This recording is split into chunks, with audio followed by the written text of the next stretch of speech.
good, guys? It's Shane Giddlestone here. We are on the Real Talk, where we're going to answer your questions about the taboo shit. We've got George here with us again. Today we're going to jump in what we're going to call the normal menstrual cycle. As we know, there is no such thing as a normal menstrual cycle, but what we want to do, we want to sketch out for this one when we talk about the normal menstrual cycle, we talk about the 28-day menstrual cycle. And we're going to preliminarily focus on what is going to occur in the estrogen, progesterone, and testosterone in terms of levels and how they impact on physiology. When George and I were discussing this, we started saying this is going to be a 2-hour podcast. We don't want to do this to you guys. You're going to get bored, go somewhere else and do something else. I know I would. So this could potentially maybe be a 3 to 4 part podcast. Not too sure, guys. Yeah. But George, I don't know. We'll get into the overview and we'll see how long it runs for, because again, like you said, this can, the female menstrual cycle can be split into so many different individual separate topics that all could spend an hour on each individual one, really deep diving it, right? But like you said, viewing span, likelihood of listening past an hour, probably not that high. I'm not that interested to listen to. My voice is a bit boring. But anyway, we'll run through, we'll give you a good overview over the menstrual cycle today, guys. So I think this is something I get speaking to a lot of my female clients. Something that I presume would just be like normal common knowledge to most females is, how does an actual normal in inverted commas menstrual cycle, what does it look like? How does it run? What sort of typical expectations and fluctuations should a female expect? These are all things that I would expect to be common knowledge, once you've been through GCSE biology or, you've been through school, right? But more and more, I go on client calls and consultations, and I slowly start to realize, maybe there was a lack of education at the time when these girls were in school, or perhaps just ignorance to what is actually happening within their body at the time and the implications it could have to what they're doing now. A big thing I've noticed is a lack of tracking of menstrual cycle as well within physique competitors. Like just so I think it's foundation when working with the female client, or if you are a female, you should really be tracking this sort of stuff, because you'll be able to pick up on things by tracking the menstrual cycle occurring within your physiology that aren't necessarily obvious to normal things going on in day-to-day life. So yeah, I think it's important for most people listening. They probably might think, oh, well, I know about the menstrual cycle, I know about my cycle, but just if it is all common knowledge or refreshing on, just remember for the other listeners, this is to give everyone a good understanding of what we're going to be diving into over potentially the next sort of 3-4 episodes if it runs that long. Exactly. I thought that this might seem a bit silly to some people that we're going to be going through the menstrual cycle, that the normal cycle that the females go through that regular 28-day period. But my experience with my female clients is that they don't have an understanding of what it is, and they don't track. Like, I've had some clients come on board where they just simply didn't know when it started, what the start time frame was. They just didn't have an understanding on it, and again, they didn't track it either.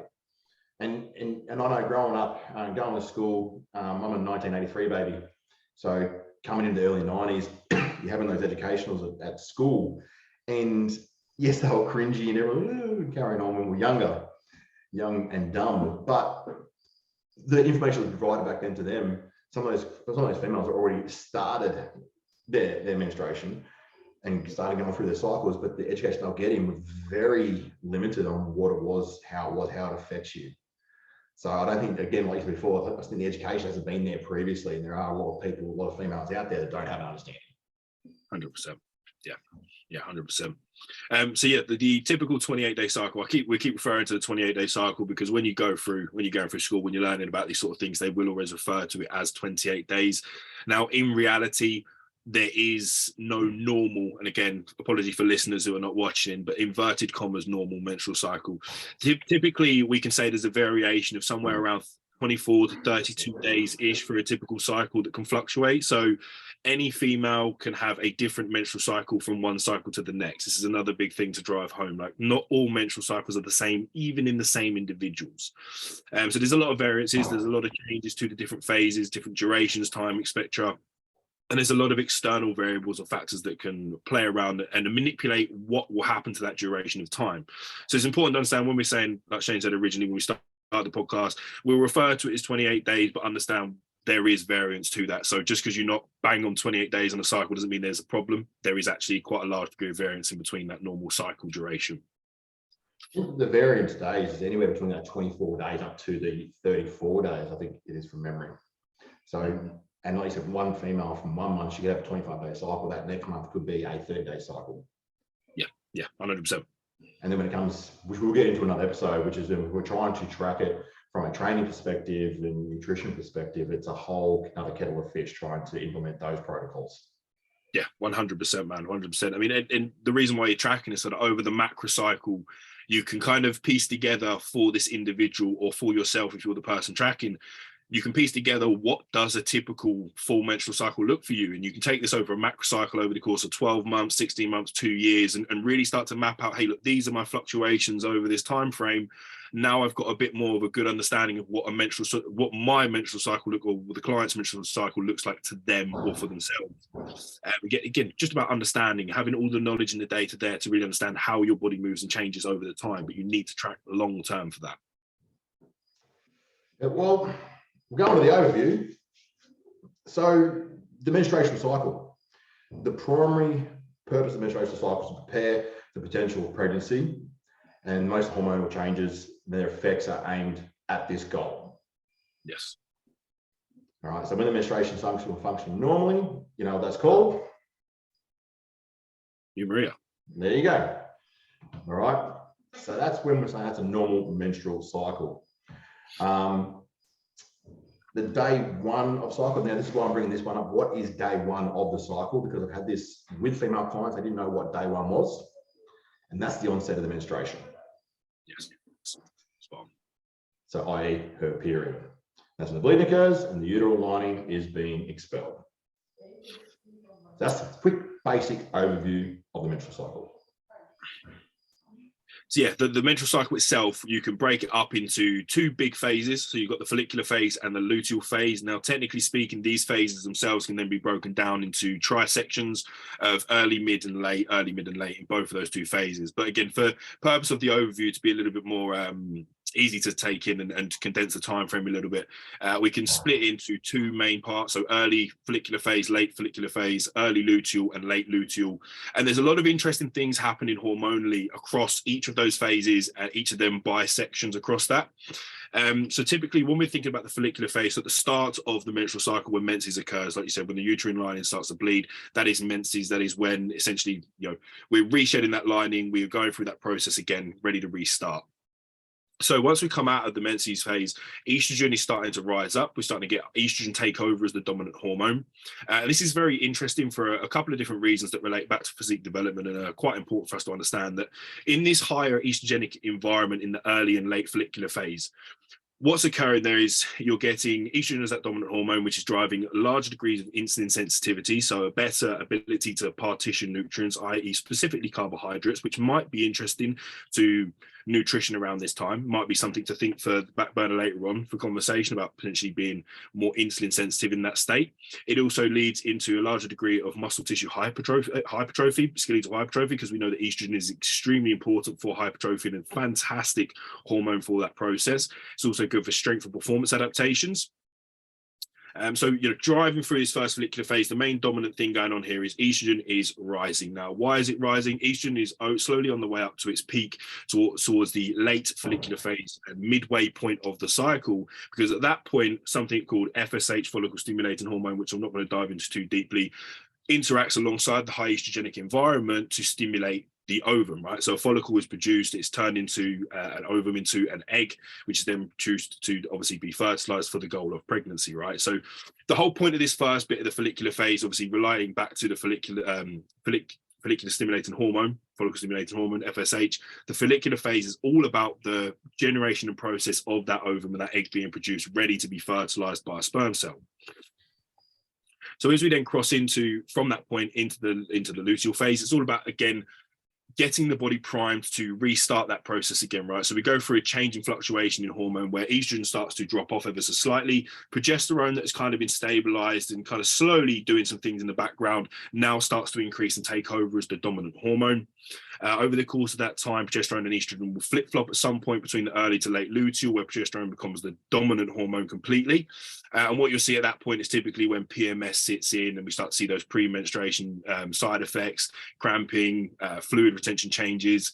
But again, in this late luteal phase and in the early late luteal phase, there's a couple of things that are important about that change in the dominant hormone, right? So progesterone taking over.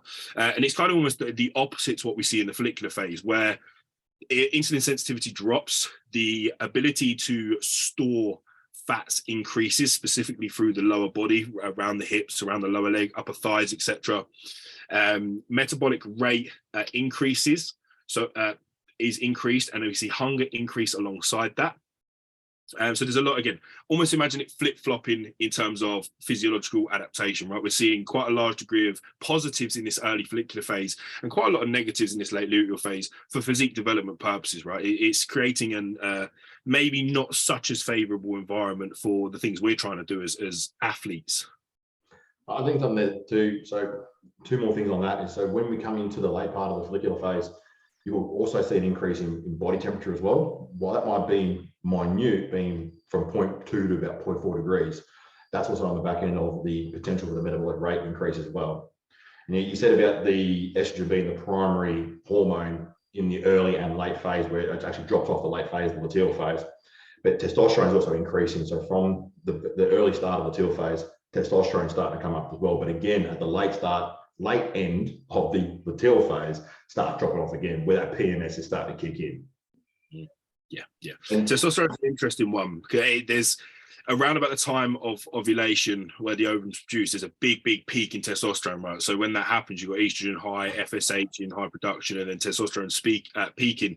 You get this increase in basal metabolic temperature alongside that, which is somewhat favorable for some instances in terms of like fat loss and things like that. Again, trying to tie this back to physique development.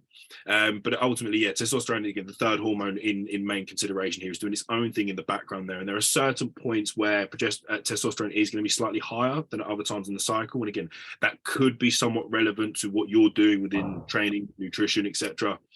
But yeah, that's a general overview of the menstrual cycle in the short term anyway. I think that's good. What I'll do is, guys, for everyone who's actually watching this, I've got a nice graph here. I'll whack that up so you guys can see what we're talking about. You can see the waves, the increases. You can see all the early, lates, the whole shebang in nice little picture for you. But going back, we talk about FSH being the follicular stimulating hormone. I think, and again, testosterone, estrogen, progesterone, cortisol is a big one too. That's going to be a whole another episode. I think it's something when you really need to dive into to discuss those more. So that's definitely on the cards for another episode for that one, guys.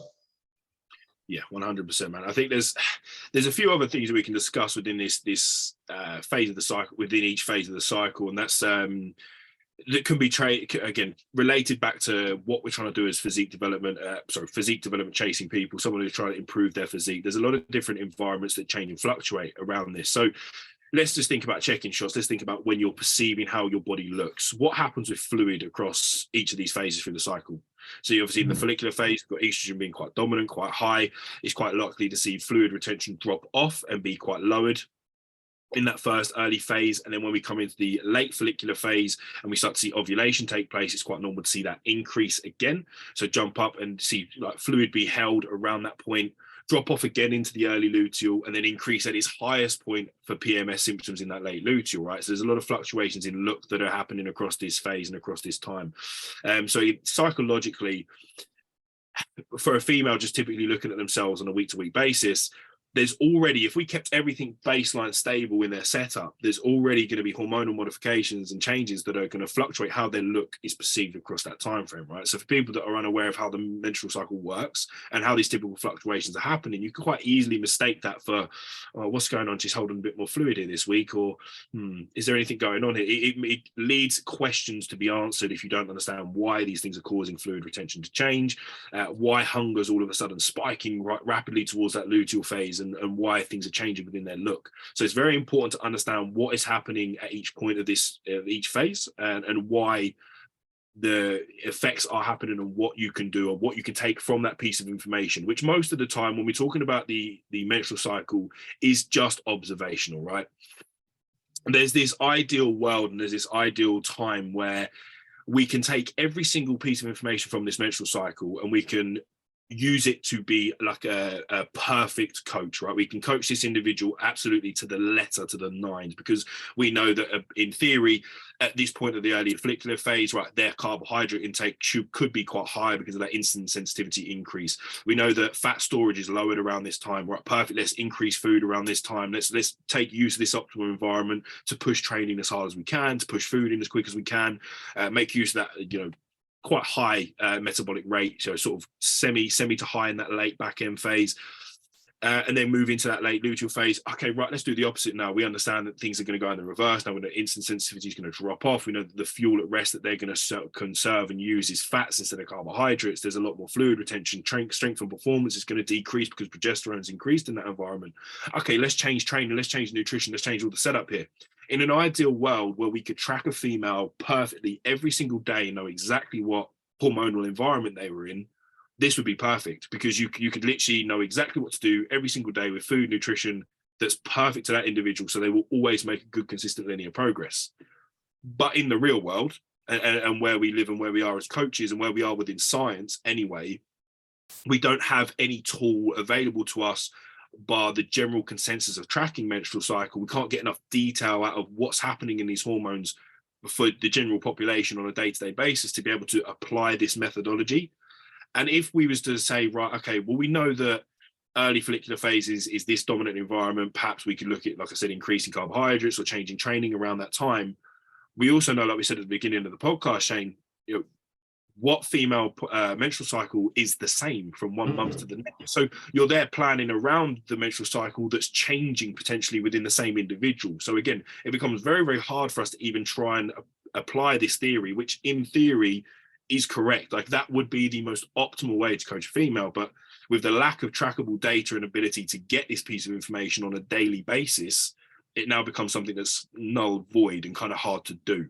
So tying this back into how or what observing your menstrual cycle can do for you, it's not going to give you some elite advantage to be able to coach yourself or for your coach to be able to perfectly manipulate your program around the menstrual cycle. It's a really good theory, but in reality, this is going to allow for you or your coach to be able to pick apart when these things are changing over time, like during an extended deficit, during an extended growth phase, nutrition, expenditure, stress. These are all things that are going to affect how your menstrual cycle fluctuates and regulates itself on one month to the next. So what this is just allowing your coach to do is through consistency and through you training consistently is over time piece together when things potentially are going a little west or in a negative light. So potentially in a fat loss phase, you're running yourself into quite a large hypercaloric state, large deficit. Potentially there could be a window here, how far you're going, where you might cross your critical energy availability threshold. You'll start to notice this as a menstrual cycle change, because it will go from a normal 28 in inverted comma cycle to 32, 36, 40 days. Oh God, I've actually skipped my period this time. I wonder why. By tracking, it allows for you to pick apart these things and changes and go, right, something's happening here that needs a little bit more looking into. Let's try and go observational again, work out what's going on. Chances are there's not a lot you can do in that in situation, because most of the people that are going to push themselves to the point of being a menarcheic are typically comp athletes or people chasing extreme goals. So they're going to keep chasing the goal. But in a lifestyle client or just a general population female who might have noticed this start to happen when they've missed a cycle, they've missed 2 periods, missed 3 periods, there's something they can drastically do there to correct that, which, go back through nutrition, check energy balance, get things back in check, and go through that whole procedure of reversing the amenorrheic state. But without knowing how a normal menstrual cycle should look and knowing your menstrual cycle and tracking your menstrual cycle and getting your data in, you can't avoid these negatives. You can't get away from these problems. You're not giving yourself a chance to fight and get back from it. It's like you're saying before, like the data's there. If we could use that data and potentially make those changes, so to combat those adaptations. So you're talking when the follicular phase, you got the early, mid, and late. You need to do check-ins every 3 to 5 days. You do the Yes. check-in, viewing the photos, viewing the data, making changes. Then again, 3 to 5 days later, doing it again, do it again. Is that practical as a coach? No. Is that practical as a client? No, we haven't got that time. Everyone is already time poor as it is. So, but what I've learned is that over time, we can get an average. And I actually have a graph, and for everyone who's watching, I'll like the graph up here. So one of my clients, and this is why I like working with clients for a long extended off season, we could track about every 25 days because she was at baseline, mate. Like I'll send to you as well so you can see. You can see weight comes down, up, weight comes down, like every 24, 25 days, weight came up, then down, weight came up, down, like clockwork. So we could, after about 6 to 8 months, we could actually start working around that a little bit for her too, which would work in her favor. Yeah. But again, she was the abnorm to the norm, inverted commas, people who aren't watching, because she was so regular. Yes. So we're able to make those adjustments throughout her training protocol.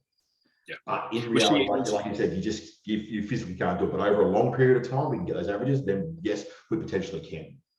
Yeah, again, the length of time being the important benefactor there, because if you're constantly fluctuating between growth phase to fat loss phases, yo-yo in between them all the time, you're not going to have a consistent run of progress to really be able to pick these pieces of data out, because every time you're fluctuating and changing goal, there's a potential for that to disrupt your normal menstrual cycle and normal typical fluctuation and period of time where you would have your normal menstruation cycle. Was that a comp client or just a Gen Pop? She was a Gen Pop client. Yeah, so look, not massively pushing the vectors of going forwards or down in progression too severely. No. So look, she was still in, like, it was a very small deficit the entire time. So there's no considerations there about potentially being such a high deficit that she's going to start losing her period and things like that too. So it was very stress-free, may as well call it. There was no stresses there that was going to actually again affect that menstrual cycle. But still, it was the typical 5 days training steps. Same sort of protocols I use for my Gen Pop clients and for my contest clients, just with small variations between for her and for those sort of guys. So when we think about like hormonal health, females progressing, my biggest thing to say to people is that the long term is the most applicable and it's the best environment you can be for. Short term success is going to leave you with a lot of potential issues and negatives at the end of it. The quicker you try and force a female into shape, or you try and push them into like aggressive fat loss, we see it with competitors anyway because they push to the extreme anyway. But it leaves with a lot of backlash, right? So if we're just talking what would be, for most people listening, what would be like the ideal approach for a female in a fat loss phase or a growth phase to kind of negate any potential negatives to hormonal fluctuations and keep some consistency would be to take your time. Do not rush. Yep. Do not rush this. The faster you rush into any way of that spectrum, the more fluctuations and changes you're going to see in your menstrual cycle from the severity of change. So just keep low, steady, consistent progress. Obviously, if you're a competitor, it's a little bit different because time restraints change things and makes it a little bit harder. We've got X window to push through and X window to cut back down through, and it does cause a lot of issues. But to pick up on a big thing you said there, Shane, was stress. Yes. Like what things can typically cause fluctuations in a menstrual cycle? And when we say stress is a really blanket term because we're talking about like an allostatic load, which is just a fancy way of saying all of the different types of stress a human being can face in their life, right? So we got physical stress from training, stress from dietary, so dietary fatigue, mental fatigue, emotional fatigue, psychological fatigue, which are all actually 3 separate things. Yeah. Life stress coming from work. You've got all these other external and internal stresses that are going on. And all of these things can have a massive effect on your menstrual cycle, on a female's general typical regulation. So very, very important to understand that having a busy, stressful time at work for a couple of weeks could cause you to miss a cycle quite easily, because that too, it's all to do with cortisol and how cortisol, the stress hormone, is released in abundance and what that does, because it's a bastard of a hormone and it binds at so many different receptors in the body. It's a universal key for a lot of locks, if you will, and it binds at so many different places that it causes these issues, and stress coming from anywhere can affect and fluctuate this. So trying to stress people, hey, right, now you're going to track your menstrual cycle on your own. Don't get bogged down if things suddenly change and you miss a cycle, because you have to also look at everything going on around and you go, hey, right, yeah, I've been having a shit time at home. I'm a bit under some stress from work. Yeah. All these X's and O's that are piling pressure on me, yet the body's going to respond in a way that's not necessarily normal in terms of regulation. I think one thing people need to look at too is the causation of those stresses, because what can cause you distress. To me, I could think, nah, that's nothing. Yeah. All right. So there's different things and different factors that are going to make people stress about different things. So stress is very individualized, and how they perceive it and then cope, and those coping mechanisms with those stresses, again, affect the menstrual cycle. Yes. And I think going back, we're talking about estrogen, water retention back there. Just want to quickly cover on that one. So when you're looking at we'll talk about our physique competitors, and they're starting to be at that top end of estrogen at the late end of the follicular stage, and then start to hold a little bit of water. Do you find that your clients will hold it in a specific area? So I find it, when we think about fluid in the physique, I always refer back to body fat, because fluid's going to hold more heavily in areas where there's more adipocyte tissue, essentially. And again, at that not particularly specific areas in the late follicular phase, because typically the ability to partition and store body fat at that point is still quite low in comparison to the overspread of the cycle, right? So fluid at that point is typically a bit more averagely spread. And I'm saying typically because, again, individual consensus, every single human being is different, right? And then typically towards the late luteal, when fluid comes in at its highest fluid rate, that's also when body fat so actual fat storage is also increased at that time. So I see a lot larger degree of fluid held on like the lower body, specifically around like the adductors, top of the thighs, glutes. And this is all relative to getting ready for menses and getting ready for pregnancy, right? So it is happening for a reason. But yeah, late follicular, the fluid that comes on at that point right before ovulation, I find it to be more generalized and more spread evenly in comparison to later on in the cycle. But again, this is typically not what happens person to person. Yeah, I think it's quite amazing, like the females on what their body does and how it does it, and the effects it does on the body, how quick the body can change. So if you look, when they go into their menses, on actually with some competitors, I've seen where they've come in and then they'll look tight as a few days later, a few days after, and just come in looking real lean, real quick like that. Yeah. I find it amazing. Like they're incredible people on what their body does. Well, this is a little bit of a caveat. Well, I mean, just to finish that one off, look at the difference between gender here, between the two species of humans. We've got males and females, and let's be honest, females do some pretty fucking incredible things. And we just sort of turn up to participate and then go. We're not really, if females could find a way to be self-sufficient, mate, we're pretty useless, But going on for the competitors there, just running off on that, there's one thing about competing that does make it somewhat. Most females are going to go amenorrheic on a competition prep, right? They're going to cross that point where they don't have enough circulating energy coming in to drive those physiological processes. Amenorrhea is a separate episode, right? But one thing that does change there is that it becomes very consistent to track changes in their physique, because once they go amenorrheic, we don't have all of these fluctuations happening in the early late follicular phase or early late luteal phase. None of this is happening because it's all suppressed. So it becomes very easy usually tracking the last 6 to 8 weeks of a typical female on contest prep. Whereas in the example what you just said, where there's a female who's still got regulating sexual hormones coming into comp day, that becomes very tricky, because something that's completely out of coach and client control will affect their look. We don't know. We don't have the data or the equipment to track this hormonal modification and fluctuation across the week. So coming into comp, if you're playing a game of luck of where they're going to land in their phase, because they might land at the perfect point where fluid's at its lowest, estrogen's at its highest, they're looking full, they look really good, their ability to move partition carbohydrates is great, so their intramuscular glycogen stores are full as a house, really dry from fluid. Or you could land really peakly at the end of PMS and they get cramping and bloating on the lower belly, on the midsection, all swollen around there whilst they're starting to bleed. If you have a normal fluctuating female that's on comp prep to that point, that becomes a game of luck. Yeah, that's piss poor timing. And while her health has been maintained, the sexual hormones been maintained all the way up, which, like, for health wise and for ongoing issues later on is great. But to really control and bring that stage presence, that 100%, and I haven't experienced that, and gutting for a coach, man. It really would. Yeah. But again, I've not come across a female client competitively who hasn't gone amenorrheic at some point. I know they do exist. I've spoken to many a female that are that unicorn, that ends the variables and ends the outliers that do keep it the whole way through. And they don't seem to see much of an issue come comp day. So I'm sure typical peak week procedures, managing fluid intake, fluid manipulations, you could probably negate some of it. But like that internal swelling on the uterine lining as it is passing, if you land at that point, I don't see how you could correct that.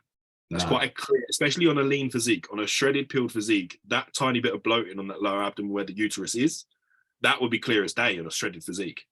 It's going to come down to abs and bloat. Yeah, literally. Yeah, literally. Obvious. So, again. All right, guys. Well, look, we don't want to go on for too long. I think you've gathered from what you've listened to today or watched today that this is going to be a multi-episode topic. We're going to be talking about the hormones and diving into those, the androgen, testosterone, progesterone, estrogen, testosterone, the works and jerks. We're going to talk about some nutrient deficiencies and potentials there, cortisol and other hormones. There's plenty to go in. We'll talk about this before we start this podcast, is that this is literally Alice in Wonderland. Once we go down that rabbit hole, we can keep on going and going and going. And exactly what we want to bring to you guys is just that information, that evidence, that education is what we really want to drive to you guys. So everyone, I hope you've enjoyed it as much as I've enjoyed it. George, again, thank you very much. I appreciate you coming on for tonight and many more to come. Until next time, ladies and gents, this is the Real Talk, talking about real shits, keeping it real. Stay strong. Peace, guys, in a bit.